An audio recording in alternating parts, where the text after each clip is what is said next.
لا يا زيزو، لا. لا مالكش حق. ايه الحلاوه دي يا عم؟ وبن شرقي عالمي. نفسي اسمع بقى حد تاني من اللي بيقولوا بن شرقي بيلعب ببدله بيقول الكلمه دي تاني. انا عاجبني زيزو، مسكت جمهور الزمالك، لعيب عقليته عاليه فشخ. نيجي بقى ايه لاحداث الماتش. لعيبه الزمالك ما بتلعبش كوره، دي بتلعب مصارعه ولا قفشة الملك، عمالين كل شويه يجيبوا تكسير في ده وتكسير في ده. في ايه؟ اكتر اتنين عملوا اداء في الملعب هو زيزو وبن شرقي، نديهم بوسه. والشناوي اكتر واحد بيقلق الواحد في الماتش ده، والماتش ده محتاج ان جراديشار يطلع عشان هو بيبطئ اللعب وننزل مكانه محمد شريف. انا اقل هو عنده خبره في المنتوشه دي. وعايزين في نص الملعب بين رمضان عشان التكسيح اللي بيعملوه نادي الزمالك ده.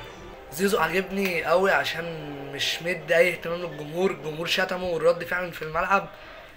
ننزل بقى بمحمد شريف زي ما قلنا، وفي نص الملعب بن رمضان في الشوط التاني. نخلي بالنا عشان الشناوي بيعمل غلطات عبيطة.